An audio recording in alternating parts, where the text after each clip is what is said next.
Radio उड़ान की updates लेने के लिए इस चैनल को सब्सक्राइब कीजिए और इस वीडियो को ज्यादा से ज्यादा लाइक कीजिए और शेयर कीजिए। For more info log on to www.radioudan.com।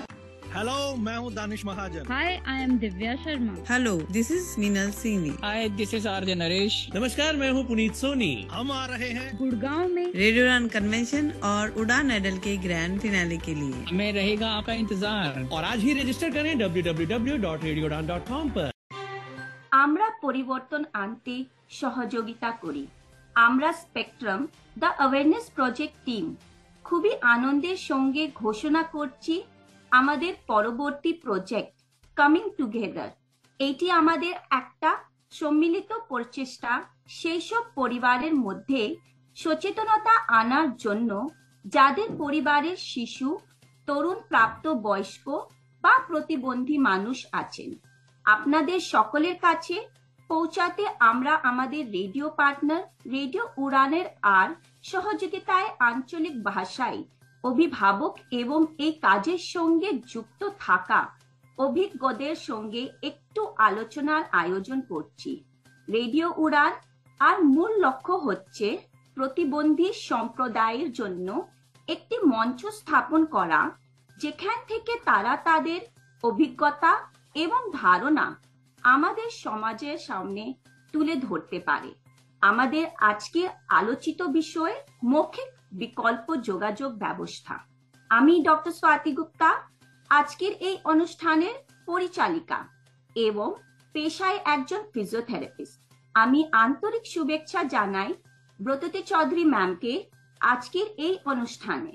Bratati ma'am একজন ফিজিক্সের প্রফেসর এবং অধ্যাপিকা হিসাবে ২৪ বছরে তার অভিজ্ঞতা আছে। আরো একবার এই প্রোগ্রামে আপনাকে স্বাগত জানাই ম্যাম। ধন্যবাদ স্বাতি, আমাকে এই অনুষ্ঠানে আমন্ত্রণ জানানোর জন্য। ম্যাম, আপনার সম্পর্কে কিছু বলার জন্য আমি অনুরোধ করছি। নমস্কার শ্রোতা বন্ধুরা, আজকে যারা এই অনুষ্ঠান শুনছেন, রেডিও উড়ান এবং স্পেকট্রাম অ্যাওয়ারনেস টিমকে আমি ধন্যবাদ জানাই আজকে আমাকে এখানে আমন্ত্রণ জানানোর জন্য। স্বাতি বলেছেন, আমার নাম ব্রততী চৌধুরী, আমি পশ্চিমবাংলার হুগলি জেলায় থাকি এবং আমি ফিজিক্স পড়াই একটি আন্ডার গ্রাজুয়েট কলেজে। আমি একজন অ্যাসোসিয়েট প্রফেসর এবং আমার আরেকটি পরিচয় হচ্ছে, বোধহয় সেটা আমার কাছে সব থেকে গুরুত্বপূর্ণ পরিচয়, যে আমার ছেলে আরাত্রিক দে, সে একজন 22 বছরের তরুণ যে অটিজম স্পেকট্রামে আছে। সে কথা বলে না, কিন্তু সে টাইপ করে নিজের মনের কথা প্রকাশ করতে পারে। আরাত্রিক একজন কবি এবং লেখক। Talking fingers voices of Indian non speaking autistics volume 1, যা পদ্মাজ্যোতি এবং চিত্রা পলের সম্পাদনায় গত অগস্ট 2022-এ প্রকাশিত হয়েছিল। সেখানে আরাত্রিকও 16 জনের মধ্যে একজন লেখক। তার নিজের ব্লগও আছে।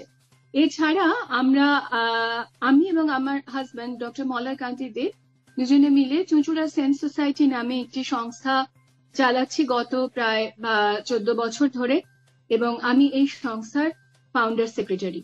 বাহ ম্যাম, শুনে খুব ভালো লাগলো। যখন আপনার ছেলে আরাত্রিককে স্পেকট্রাম ধরা পড়েছিল এবং তার প্রকাশিত লেখক হওয়ার বিষয়ে কথা বলা হয়েছিল, তখন আরাত্রিককে বড় করার আপনার যাত্রায় আপনার অভিজ্ঞতা কিরকম ছিল? হ্যাঁ স্বাতি, এই বিষয়টা গত 22 বছরের যে অভিজ্ঞতা, সেটা আমাকে সত্যি কথাই সমৃদ্ধ করেছে অনেক। আরাত্রিকের জন্মের পর থেকে 1 বছর 5 মাস বয়স পর্যন্ত আমরা প্রায় কিছুই বুঝতে পারিনি। সে একজন যে কোনো সুস্থ হাসি খুশি শিশুর মতোই ছিল।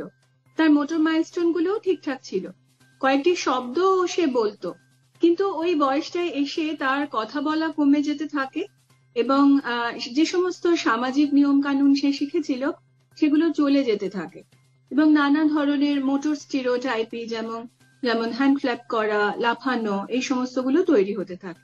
তো তখন আমাদের যিনি পেডিয়াট্রিশিয়ান ছিলেন, যিনি আরাত্রিককে দেখতেন, তার পরামর্শে আমরা একটি স্থানীয় সংস্থায় যোগাযোগ করি এবং তাদের পরামর্শক্রমে নিমহান্স ব্যাঙ্গালোরে যাই। সেখানে ওর অটিজম নির্ণীত হয়। তো আরাত্রিক তখন 2 বছরের শিশু। যেটা বলার, যে আমাদের সত্যি খুব কষ্ট হয়েছিল। নিশ্চয়ই আরেকটি আমাদের সন্তান তার অটিজম নির্ণীত হওয়ায় আমরা মানসিকভাবে খুবই বিধ্বস্ত হয়ে পড়েছিলাম, কিন্তু আমরা বিষয়টাকে গ্রহণ করেছিলাম। আমরা কিন্তু একবারের জন্য সেটাকে অস্বীকার করিনি। আমাদের অনেক দুঃখ, হতাশা, ভেঙে পড়ার মুহূর্ত আছে, কিন্তু আমরা সবটুকু শক্তি দিয়ে আমাদের সাধ্যের মধ্যে যা যা করা সম্ভব সবটাই করার চেষ্টা করে গেছি। চেষ্টা করেছি যাতে আরাত্রিক নতুন নতুন জিনিস শিখতে পারে, নানা ধরনের সামাজিক পরিবেশে তাকে অভ্যস্ত করার চেষ্টা করে গেছি। আরাত্রিক মাত্র 4 বছর বয়স থেকে সাঁতার শিখতে ভর্তি হয়েছিল। আমরা জানতাম যে অটিজম আছে যে মানুষদের, তাদের সামাজিক আচরণ শিখতে অসুবিধা থাকে, ফলে আমরা জোর দিয়েছিলাম যাতে ও বিভিন্ন সামাজিক পরিবেশে যেতে পারে। পরে ধীরে ধীরে আমরা ওর মোটর কোঅর্ডিনেশনের সমস্যা, সেন্সরি ইস্যুস এগুলো সম্পর্কেও জানতে পারি। কয়েকজন সংবেদনশীল থেরাপিস্ট এবং টিচার আমাকে খুবই সাহায্য করেছেন। আমরা ওর স্ট্রেংথের জায়গাগুলোকে খুঁজে পাবার চেষ্টা করতাম, যাতে করে সেগুলোর উপর ভিত্তি করে ওর কিছু দক্ষতা বা স্কিল তৈরি করতে পারি। আরাত্রি খুব গান ভালোবাসে। খুব ছোট থেকে ওকে কোনো কিছু করাতে গেলে আমি গান গেয়ে ওর মনোযোগ আকর্ষণ করার চেষ্টা করতাম। টাইপিং শেখার পর যখন ও পরিষ্কার করে নিজের কথা প্রকাশ করতে শিখলো, তখন আমি বুঝতে পারলাম যে এতদিন ধরে সিস্টেম্যাটিক্যালি আমি যা যা করে গেছি তার কোনোটাই বৃথা যায়নি। ফলে এই জার্নিটার সম্পর্কে আমি যদি খুব ছোট্ট করে বলতে চাই, তাহলে বলতে হবে যে ধৈর্য, লেগে থাকা, নতুন নতুন বিষয় সম্পর্কে জানার চেষ্টা করে চলা এবং সেগুলো প্রয়োগ করা, এইটা আমাদের খুবই কাজে দিয়েছে। এটা আমার নিজের যে পার্সোনাল গ্রোথ সেটাতে সাহায্য করেছে, এবং আমি অবশ্যই বলবো যে আরাত্রিক আমাকে একজন ভালো মানুষ হয়ে উঠতে সাহায্য করেছে। ম্যাম, শুনে খুবই ইন্সপায়ারিং লাগছে আপনার স্টোরিটা, যে আপনি যেরকম ভাবে আরাত্রিককে নিয়ে আপনি এত ব্রেভ ভাবে এগিয়ে পড়লেন। নতুন অভিভাবক যাদের সন্তানের স্পেকট্রাম সবে মাত্র নির্ণয় করা হয়েছে, তাদের আপনি কি পরামর্শ দেবেন? অনেক অভিভাবকই আমার সঙ্গে কথা বলেন। আমি তাদের দুঃখ, আশঙ্কা বা কষ্টের জায়গাটা বুঝতে পারি, কারণ আমি নিজেও সেই অভিজ্ঞতার মধ্য দিয়ে গেছি। আমি চেষ্টা করি ধৈর্য ধরে তাদের কথা শুনতে। অটিজম বা অন্যান্য ডিসেবিলিটি আছে এমন পরিবারগুলো সমাজ, বন্ধু বান্ধব, এমনকি পরিবার থেকেও বিচ্ছিন্ন হয়ে পড়ে, এবং প্রায় সমস্ত দেশে বা সংস্কৃতিতেই ডিসেবিলিটিকে খুব নেতিবাচক দৃষ্টিভঙ্গিতে দেখা হয়, এবং এই বিষয়টা মোটেই খুব সহজে একদিনে যে মুছে ফেলা যাবে সেটাও নয়। ফলে সবসময় আমি ধৈর্য ধরে তাদের কষ্টের জায়গাটা বোঝার চেষ্টা করি। আবার সাথে সাথে তারা যাতে ঠিকঠাক পরিষেবা পান, গাইডেন্স পান, এমন জায়গাগুলোতে যেতে পরামর্শ দিই। এখানে আমি একটা বিষয় খুব জোর দিয়ে বলতে চাই, সেটা হচ্ছে যে অটিজম থাকলেই আমাদের কাছে প্রচুর ইনফরমেশন আছে এখন, কিন্তু এখানে নানা রকম সিউডো সায়েন্টিফিক থেরাপি, চিকিৎসা যারা অটিজম সারিয়ে দেবার প্রতিশ্রুতি দেয়, সেগুলো সম্পর্কেও কিন্তু নতুন অভিভাবকদের সাবধান করে দেওয়া প্রয়োজন। এবং যথেষ্ট বিনীতভাবেই আমি তাদের সেটাও বলি যে কিওরের পিছনে অন্ধ হয়ে ছুটে না বেড়ানোই ভালো। আর অটিজম ডায়াগনোসিস হয়েছে মানে সবচেয়ে শেষ হয়ে গেল তা তো নয়, অবশ্যই সেখানে আশার কিরণ দেখতে পাওয়া যায়, কিন্তু তার জন্য অ্যাকসেপ্টেন্স সব থেকে প্রয়োজন, এবং প্রয়োজন স্টেপ বাই স্টেপ কাজ করে যাওয়া। হ্যাঁ, অবশ্যই আমি বলতেই পারি, আমি এটা খুব সহজে বলে দিলাম হয়তো, কিন্তু অ্যাকসেপ্টেন্স সত্যি এত সহজে আসে না। সবাই খুব তাড়াতাড়ি যে সব মানতে পারবেন এমন নয়। তো সেক্ষেত্রে আমি তাদের জন্য যে পরামর্শ দিই সেটা হচ্ছে যে আপনি নিজের উপর কঠিন হবেন না, আপনি নিজেকে দোষী করবেন না, কারণ আপনার দোষে অটিজম হয়নি। আমি পেরেন্টদের বলি, বিশেষ করে মায়েদের, যে সেলফ লাভ, সেলফ কম্প্যাশন এটা অভ্যাস করাটা জরুরি। একজন শিশু অটিজম থাকলেও সে শিশু, এবং আমরা অনেক সময় কি হয়, ছোটবেলাটায় এক থেরাপি থেকে অন্য থেরাপিতে দৌড়ে দৌড়ে এত ব্যস্ত হয়ে যায় যে বাচ্চার সঙ্গে খেলার সময় বা মজা করার সময় পাই না। তাদের শৈশবটা দৌড়তে দৌড়তে শেষ হয়ে যায়। ফলে আমি নতুন পেরেন্টদের বলবো যে বাচ্চার সঙ্গে খেলুন, মজা করুন, গান করুন, যা ভালো লাগে সেটা করুন এবং তার বিশ্বাস অর্জন করুন। এইভাবে যে আপনার সঙ্গে বন্ড যেটা তৈরি হবে বাচ্চার, সেই বন্ডটা শক্তিশালী হলে আপনার জীবনের অনেক কিছুই কিন্তু খুব সহজ হয়ে যাবে। একদম সত্যি কথা। ম্যাম, যে অভিভাবকেরা এখন পর্যন্ত এএসসি এর সঙ্গে যুক্ত নন, তাদেরকে আপনি কি পরামর্শ দেবেন? হ্যাঁ, এএসি বা অল্টারনেটিভ অগমেন্টেটিভ কমিউনিকেশন নিয়ে আমি একটুখানি কিছু বলতে চাই। প্রথমে বলি, আমি মনে করি যে সমস্ত মানুষ, সমস্ত শিশুরা কমিউনিকেট করে, তার যত কঠিন ডিসেবিলিটি থাকুক বা না থাকুক, তারা কথা বলুক বা না বলুক, বাচ্চার যে কমিউনিকেট করার ইচ্ছে, ইন্টেন্ট ফর কমিউনিকেশন, সেটাকে আগে বুঝতে হবে। এই যে আমি বললাম আগে বন্ড তৈরি করার কথা, বন্ডটা থাকলে বাচ্চার কমিউনিকেশনের যে এই ইচ্ছেটা, সেটা সহজে বুঝতে পারা যায়। যখনই আপনি কমিউনিকেশনের ইচ্ছেটাকে বুঝতে পারবেন, তাকে বাড়াতে বা অগমেন্ট করতে চেষ্টা করা উচিত। যারা কথা বলতে পারছে না, তাদের জন্য একটা অল্টারনেটিভ উপায় দেওয়া দরকার। এই জন্যই এর নাম হচ্ছে অল্টারনেটিভ অগমেন্টেটিভ কমিউনিকেশন। এবং এএসি মানে আমরা অনেক সময় এখন বুঝি যে হয় লেটার বোর্ড, না হলে ইলেকট্রনিক ডিভাইস বেসড অ্যাপ। তা কিন্তু নয়। লিখে কমিউনিকেশন, ম্যাকাটন সাইন ব্যবহার করা, পিকচার কার্ড ব্যবহার করা, ছবি সহ লেখা কার্ড বা বাক্য লেখা কাগজের টুকরো বা স্ক্রিপ্ট যেটাকে বলে থাকি আমরা, এই সমস্তগুলোই কিন্তু ব্যবহার করা যেতে পারে।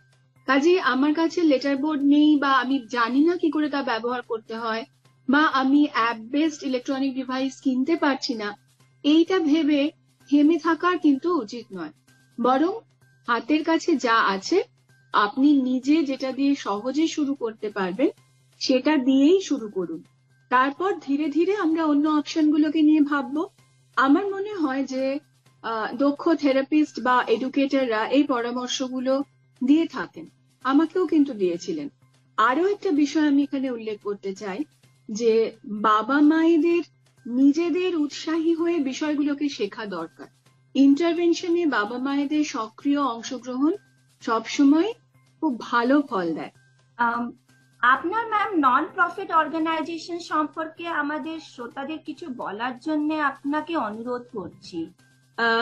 হ্যাঁ, আমি চুচুড়া সেন্স সোসাইটি নামে একটি সংস্থার ফাউন্ডার সেক্রেটারি, আগেই বললাম। আসলে আমি যেখানে থাকি সেটা কলকাতা শহর থেকে অনেকটা দূরে, ফলে এখানে আরাত্রিকের ইন্টারভেনশন যাতে খুব কনসিস্টেন্ট একটা ইন্টারভেনশন, রেগুলার ইন্টারভেনশন হয়, সেই জন্যই মূলত আমরা 2012 সালে আমরা এই সংস্থাটির প্রতিষ্ঠা করেছিলাম। তো চুচুড়া সেন্স সোসাইটি একটি নন প্রফিট সংস্থা এবং এটি এখন ন্যাশনাল ট্রাস্টে রেজিস্টার্ড একটি সংস্থা। এবং আমরা অটিজম এবং ইন্টেলেকচুয়াল ডিসেবিলিটি আছে এরকম ছেলে মেয়ে ও তাদের পরিবারের সঙ্গে কাজ করি। আমরা আমাদেরকে বলি পেরেন্ট অ্যাসোসিয়েশন, মানে আমাদের সংস্থার পরিচালন সমিতিতে বা পরিচালনায় বাবা মায়েরাই থাকেন। আমাদের লক্ষ্য হচ্ছে কমিউনিটির মধ্যে আমাদের ছেলে মেয়েদের জন্য একটা নিরাপদ জায়গা তৈরি করা, ছেলে মেয়েদের এডুকেশন এবং ট্রেনিং এর ব্যবস্থা করা। সাধারণভাবে যদি বলি তাহলে বলতে হয় যে ডিসেবিলিটি নিয়ে সমাজে যে নেতিবাচক ধারণা প্রচলিত আছে তার পরিবর্তন ঘটিয়ে ইনক্লুশনের সুযোগ বৃদ্ধি করাটাই হচ্ছে আমাদের কাজ। আপনি আমাকে একজন পেরেন্ট অ্যাডভোকেট বলতে পারেন। ওকে। এন্ড সমাজ এবং অভিভাবকতার জন্য আপনার অভিমত প্রকাশ করতে অনুরোধ করছি ম্যাম। অভিভাবকদের ক্ষেত্রে তো আমি বললামই যে তাদেরকে কি কি করতে হবে বা কি কি করা দরকার তাদের ক্ষেত্রে, সেটা আমি আগেই বলেছি। কিন্তু আমি কমিউনিটিকে এখানে একটি বার্তা দিতে চাই, অনেক কিছুই বলতে চাই। দেখুন, ডিসেবিলিটি বহু যুগ আগে থেকেই মানুষের সমাজের অংশ। ডিসেবিলিটি কোনো নতুন বিষয় নয়। হ্যাঁ, অটিজম এই শব্দটা হয়তো ঐতিহাসিকভাবে গত 80 বছর বা তার কিছু বেশি সময় ধরে ব্যবহার করা হচ্ছে, কিন্তু এই বিষয়টা যে নতুন তা নয়, এটা আগেও ছিল। এটা একটা নিউরোলজিক্যাল পার্থক্য। নিউরোটাইপের বৈচিত্র্যের একটা অংশ। ঠিক যেরকম জৈব বৈচিত্র্য বা বায়োডাইভার্সিটি, এটাও ঠিক সেরকম নিউরোডাইভার্সিটি বলে আমরা বলতে পারি। কাজেই সমাজে তাদের অ্যাকসেপ্ট করা এবং যথাযোগ্য মর্যাদা দেওয়াটা খুব জরুরি। তারা তাদের যে অধিকার, এমনকি ধরুন আমার দেশের আইন তাদের যে অধিকার দিয়েছে সেটাও কিন্তু তারা পায় না। তাদের অধিকার সবসময় তারা নিজেরা এক্সারসাইজ করতে পারে না। ফলে সচেতন নাগরিক হিসেবে, কমিউনিটি মেম্বার হিসেবে আমাদের সেখানে এগিয়ে আসতে হবে। এবার দেশের আইনে তাদের জন্য যে অধিকার আছে সেটা যখন তারা পাচ্ছে না, এটাকে কিন্তু আমরা বলবো এটা একটা অপারেশন, একটা সামাজিক শোষণ। এই জিনিসটাকে চিনতে শেখা জরুরি এবং এই অধিকার প্রতিষ্ঠা করতে গেলে সমস্ত পরিষেবা এবং পরিকাঠামো সেগুলো অ্যাক্সেসিবল হওয়া জরুরি। ডিসেবিলিটির জন্য তারা যে অসুবিধাগুলো ভোগ করে তাকে কমানোর জন্য যথাযথ অ্যাকোমোডেশনের ব্যবস্থা থাকা দরকার। ডিসেবিলিটি আছে এরকম মানুষের প্রচুর পোটেনশিয়াল আছে, কিন্তু তাদের ডিফিকাল্টি গুলোও তো আছে, সেটাকে তো অস্বীকার করলে চলবে না। কাজেই প্রপার অ্যাকোমোডেশন এবং ইনফ্রাস্ট্রাকচার গুলো অ্যাক্সেসিবল হওয়া ভীষণই দরকার। যে কোনো সভ্য সমাজ তাদের যে সহনাগরিক তাদের জন্য এইটুকু করেই থাকে। অসাধারণ। আপনার বলা অভিজ্ঞতা আজ আমাকে এবং আমার শ্রোতাদের সত্যি অনুপ্রাণিত করেছে। অসংখ্য ধন্যবাদ ম্যাম আপনাকে, আপনার অমূল্য সময় থেকে একটু সময় বার করে আমাদের সকালের সাথে আপনার অভিজ্ঞতা শেয়ার করার জন্য। রেডিও উড়ানকেও অসংখ্য ধন্যবাদ জানাই আমাদেরকে এই সুযোগ করে দেওয়ার জন্য। ধন্যবাদ। ধন্যবাদ। Do you feel confused while speaking in English? Enhance your English vocabulary and learn some amazing words every week. Tune into Vocabulary Dose every Thursday 7 to 8 p.m. and repeat broadcast on Friday 2 to 3 p.m. with logophile RJ Divya Sharma. Only on Radio Udan, a flight of life. Tune in now.